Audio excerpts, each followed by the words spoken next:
For those who love to binge watch, this is a 20-minute compilation of all of my favorite DIYs. Enjoy. Very sewy mood today, so we're gonna sew a flower bag. I will be using Eleanor Steve's pattern if you want to follow along. Let's get started. I'm gonna need a inside pattern for the lining. Kind of ban myself from buying fabric. This is nice too. Just sticking with good old classic. I don't know if I have enough of this guy. I do have a whole bin of scraps. Hopefully there's enough in here. It'll make it more difficult for me, I guess. Yeah.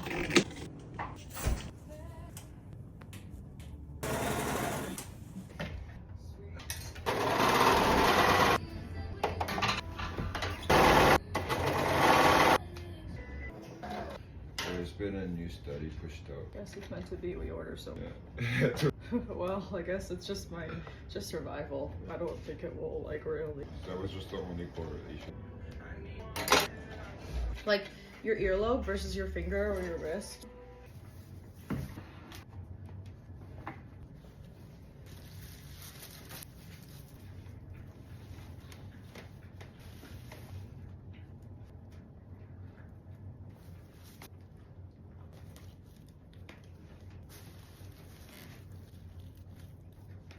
I'm officially retiring the millennial beige era of my house to reflect my personal taste more. And today's project is actually a redo of one of the first things we tackled when we moved in, these MCM dining chairs. The first time around, we played it really safe with this neutral fabric because we had no idea where the rest of the main floor was headed. But now I've really nailed down what I like and what I think suits my house best, which is patterns, earthy tones. It's a little eclectic, but way less safe. We were brand new homeowners back then, which basically meant we had no money left to spend on furnishings. So we skipped replacing the seat foam, which was such a mistake. This time we're doing it properly with fresh foam and new actual batting. I'm obsessed with the fabric. It was only $5 a meter. I picked it up at Fabricland. It's a striped chenille that feels very MCM, but still updated. Professional upholstery is expensive, but projects like this are so doable in a weekend. We really took our time and it still only took us a few days. Reupholstering all 6 chairs cost me about $100, and that's $16.66 a chair. They look so much more high-end and elevated than that. Plus, I still have fabric left, which means another project is coming. Trust me, you're gonna want to see it.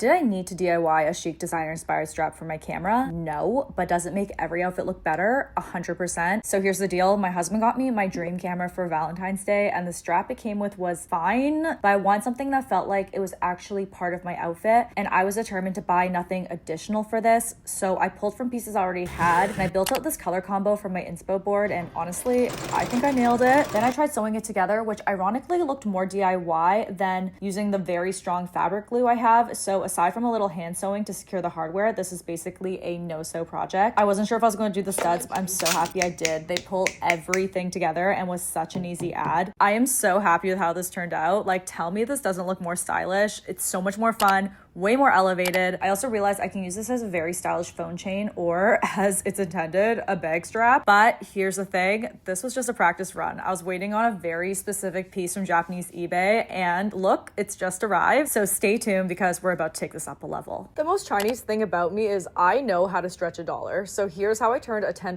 thrifted blazer into a Tang-inspired jacket just in time for Year of the Horse. Went to thrift a blazer that already fit well and had a fun fabric that still felt tailored. Like, it's literally like, this is it. Yeah, I'm gonna put. I actually ended up buying 2, but today we're working with the more fitted one, which is this lovely pinstripe velvet moment. The key details of a Tang jacket are a mandarin collar and Chinese frog closures, and now we sew. I reshaped the collar, straightened the lapels so they became part of the front, and built the design around those knot fasteners. Fun fact, my grandma's the one who taught me how to hand sew. I really owe my love for creating and my connection to my Chinese heritage to both sides of my grandparents who immigrated to Toronto in the 60s. After a little trial and error with the fit and closure placement, It's taken a lot longer than I thought it would. I'm obsessed with how this turned out. Just like culture, the more you learn about clothing, how it's made, how to care for it, and its rich history, the more meaningful it becomes, and that is what I think fashion is truly all about. I spent $9 on the frogs, so this whole project came in at a whopping $19, and it's made by a Chinese designer. The next upcycle is a bit more dramatic, so stay tuned for thrift flip number 2. I've decided my house is too beige, but clearly I have a green carpet, so I have to be very careful about what colors I bring into the space. Having haven't talked about any home updates in a while, and I feel like I want to start to share. I live in a mid-century modern home in Toronto. It was built in 1956. It's so freaking cool. I'm obsessed with anything zebra right now, especially when it comes to home decor. And I thought a fun way to bring that into this space without it being too shocking is to do a slipcover for these ottomans I bought. I bought these last year or the year before from Zara Home. So these fully come off. This is the vibe I'm going for. I just can see this. Can you see it? I do have a confession for you all. It's like not the most chic thing, but one thing I'm hyper focused on right now are recliners. As a crafty girl, as someone who sits and crafts in front of the TV, the idea of a recliner just speaks to me, but they are so ugly. I will never have a recliner in my living room, so I'm trying to find like the next best thing. I realized when I put this ottoman and this chair that I already had, it's like the perfect height. Just sit together and prop your feet up. This is seriously your sign to get to sewing, because not only will it help you with your wardrobe, it's going to help you with your home. Let's start.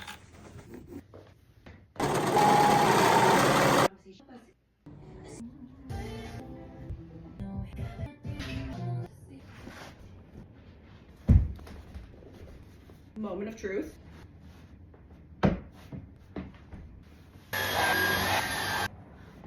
And they're washable. It's kind of amazing.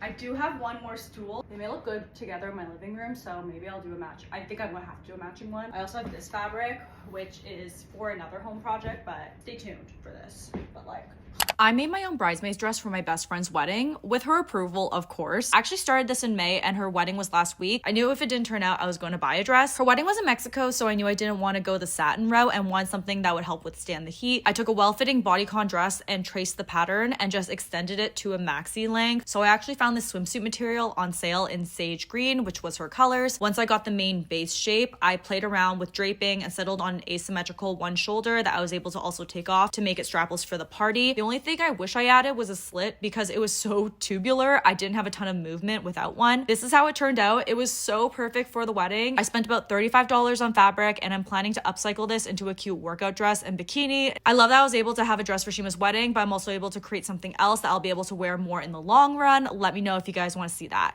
I lost my favorite scarf. And the worst thing is they don't sell it anymore. One thing I mentioned to my friends right before I lost the scarf, I kind of want to make some, so I figured we're going to go fabric shopping today and try to recreate my little neck scarf. Also, because I just totally lack in the hobbies department, I took up knitting. These knitting needles are just not working for my projects, so hopefully Fabricland will have something. We'll see.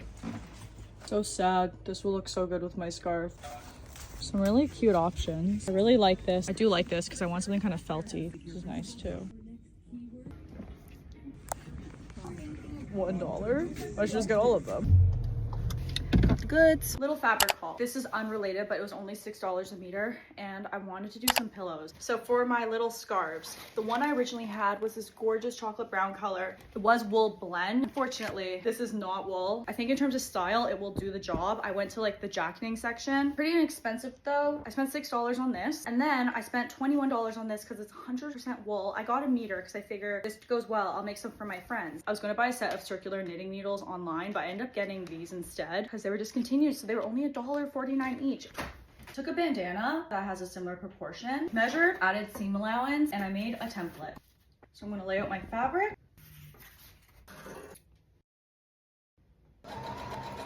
How similar? So I've just marked where we're going to put our little slit right here. Beautiful. Look at that. So exciting. It's like I never lost my scarf. I'm so happy. Oh my god, so happy. I'm so happy. Like, I don't think anyone's gonna ever understand how happy I am. It's so cute. It's literally the same. Alright. An update. I made this like for $6. I'm definitely gonna make a few more for the holidays. So up next, we're gonna do the yellow one. For now, yo. Ooh. So happy I have my scarf. I'm gonna be trying to sew a hostess gift in under 20 minutes because I literally have to leave in then. I don't know what I did in a past life to deserve this, but I am friends with Isabel Hykins. If you know her on TikTok, you'll already know she's literally this generation's Martha Stewart. She'll never say that about herself, but I will stand firm on that. She does these monthly dinner parties that are just so good. And this one, we're actually going to be making pies, and there's like a little theme to it with the fruit and stuff. That'd be fun since we're doing some pie making, which is something I literally never do, to kind of give our hostess gift that goes with that theme. So I will be making a little pie carrier today. I pretty much pre-cut all the pieces already, so let's just sew it up and see if I can do it. Yeah, don't need so. It's better.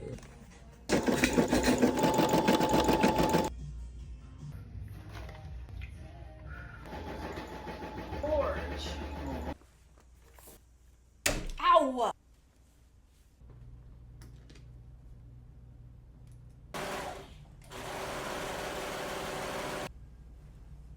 Fingers crossed this actually looks cute. Oh, this is gonna be really cute.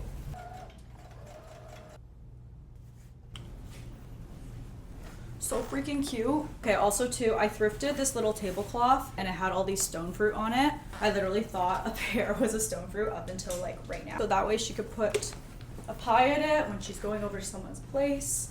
It's easy to carry. Got our little initials, so you know which pie bag, I guess, is yours. So cute. Let's go. Yeah. And then I thrifted a tablecloth that happens to have stone fruit, so. Rachel, that's No, so no, cute. my pleasure. How did you make this? It is not that hard to hem your jeans like a professional because I'm going to show you. Step one, maybe the most useful advice you will hear all day. Wash them before you sew. The next thing we're going to do is try them all on. Now you're going to cuff them to the desired length. I like to shorten them to where they kiss the floor in the back. Now keep that fold, take them off, measure how much you're shortening, and then mark that with chalk. Now fold the leg up so the bottom edge of the original hem meets your chalk line. Match side seams and pin all around. I'm using clips because it's a bit bulkier. Now you're ready to sew. As long as you have a denim needle, it's going to make all the difference. Sew right around the leg, right next to the original hem with a straight stitch. These are the settings I use for thicker denim. Now this is where the magic starts to happen with your seam ripper. Rip out the OG thread from the hem so you're able to unfold it. Now we're going to trim the excess fold to about 1/2 inch, so that way the OG hem can wrap nicely around it without too much bulk. Clip in place and then sew exactly in the same spot you seam ripped earlier. Once you iron them flat, you will have the most amazing finish to your jeans with the original hem intact. And then your jeans will literally look like they were made for you because the leg can drape right without too much bulk at the bottom. It's going to make your outfits look so much more elevated. Let me know which quick tailoring or style tip you want to see next. We're gonna see if I can recreate the Doan shorts. I thrifted this satin sleeve set a while ago. Thought that they would be the perfect base. Then I went to the fabric store. Probably gonna use like $5 worth of this lace fabric. Pretty inexpensive. I got more than I needed. Let's try this out. I was about to donate this set when I realized they look so similar to the silk shorts I was looking at buying, except this would cost me less than 20 bucks to make. Lace applique can get pricey, and I wanted to make sure I had the right size and shape for what I was going for, so I decided to make my own by cutting the lace fabric I bought. Sewing lace seems intimidating, but I realized it was actually really easy as long as you put a basting stitch in first and then you use your embroidery foot on a zigzag stitch to lock it all in place. So when you sew it onto the actual fabric, from what I gather, you're actually supposed to sew it on without cutting it out yet. If you're going to do like cutaway, and then you cut it after. I want to be a bit dramatic, so I decided I'm going to cut it on camera. I'm kind of scared. What? Wait, that looks so good. So cute. I forgot to show this part, but I trimmed it to about 1 centimeter past the stitch, and then I used fray check to ensure it wouldn't fray afterwards. So that's how it turned out. What do we think? I don't think I would wear it together. The shorts turned out pretty good. This was the price breakdown of my project, which was about a $460 difference. I'm happy that I was able to upcycle a set I didn't get much wear out of. Stay tuned because the next project is even better. I'm so excited to share. This is the first time I'm sharing a DIY where I don't like the finished outcome and I need a bit of help, but basically I want to create a laptop case that was quilted, and because I just got an embroidery machine, I was really excited to like make a personality version where I put like little embroideries that like speak to me. Like I made the Yankees cap that I always wear and we embroiderified it and it turned out really cute. I also got inspo from Shop Abode, which does like amazing embroidered custom items in New York. You should definitely check them out. They're so cool. The major mistake I made was I traced the outline of my laptop case versus tracing the outline of my actual laptop. So it wasn't a super snug fit. So I had to keep going and like correcting it. This is actually a very easy project. I don't know why I don't really like the outcome. I think it's the color combos I chose. photos or something. And then I was lazy to make new bias tape, so I ended up using bias tape that I created for the PJ set that I shared earlier. I feel like this all makes sense in my head, and obviously the colors like work well together on their own, but for some reason I just like really don't like it, and I really didn't like it while I was making it, but I felt like I had to finish the project obviously because it was like 90% there, and I was like, maybe I'll turn out cute at the end. Again, still not super happy with it, but let me know what I should do for the next iteration of this to make it just better, cuter, you know, the whole thing. Here's how I made Iris's viral boy shorts for under $3 after realizing they were sold out and $40 each. So mamacitas, let's get to sewing. You'll need some cotton jersey or any two-way stretch fabric, plus a pair of fitted shorts or leggings to draft your pattern. Fold them in half on paper, line up the edges, and trace. Do this for both the front and the back and label each piece. Add about 1/2 inch seam allowance around the sides, waist, and hem. Fold your fabric, lay down your pattern pieces, trace and cut, then pin right sides together and sew the side and crotch seams with a zigzag stitch or overlock if you have a serger. To hem and create a waistband, I folded the top over twice and stitched it down with a zigzag to keep things flat. For the leg holes, I only folded it over once for more stretch. I did mostly zigzag stitch for this, but I later switched it up to a lightning bolt stitch, which looks way closer to the original. Adding up all the material costs, these only cost $3 to make, and they are so easy. Here's what they look like on, and honestly, they are so comfy. I do think they need coordinating tops, so let me know if you guys want to see that next, but I'm so happy with how these turned out. Let's put together my sister's bridesmaid boxes. They're all coming over in like less than an hour, so let's go. I made these boxers and we embroidered everyone's names.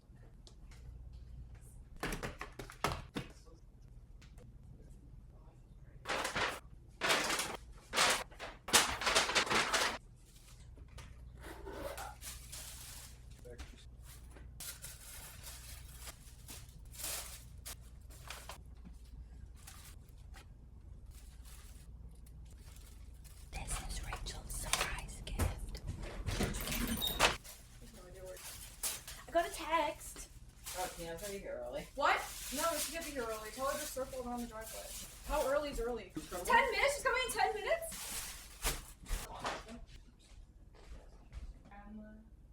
To me, like, every...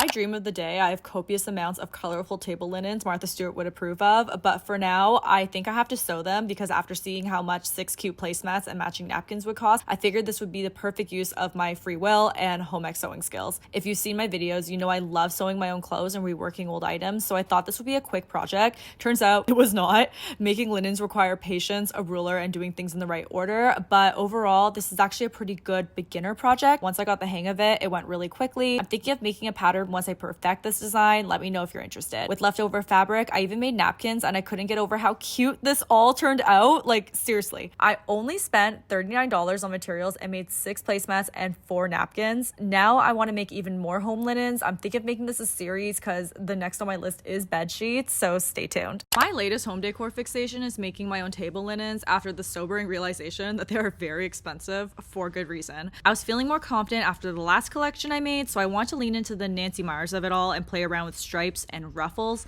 There are a lot of spring sales at fabric stores currently, so I managed to find my fabric for only $8 a meter. This project was actually pretty inexpensive because of that. I prefer fabrics that are 100% cotton because they are easy to wash, which is very necessary for table linens. I'm going to do a step-by-step post on how I did this all with more detail because it's seriously so easy. My goal is to make a bunch of different linen sets so I can mix and match. I did do some coordinating napkins as well. These are so easy to do and would make really good gifts. I'm still not over how cute these turned out. Looking at this now, I realize this would also be a super fun pillowcase or entire bed linen set for that matter. But do we dare? I think we can officially call this a series because I already have another project on the roster, but let me know what you think I should make next. So my manager's here all the way from New York. I'm seeing her tomorrow and I thought they need custom merch. So we're often going to buy those and then we'd come up with a design in like less than 12 hours. Actually more than 12 hours. I can't do math. Let's go. I wore the least friendly rain outfit today, aka my nicest purse, and then I wore loafers and a leather jacket. Gorgeous. They didn't have navy sweaters, so next stop. I just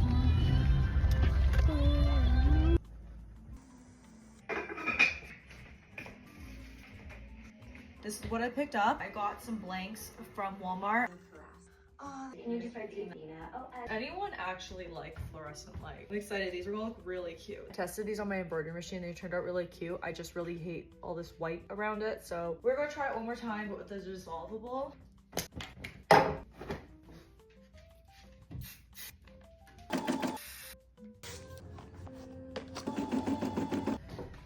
Good morning. Finalizing the merch. I have to leave in like 30 minutes. Turned out so cute last night with the little heart. I know that doesn't look like much, but when I put my little logo. So let's do the first one. So good.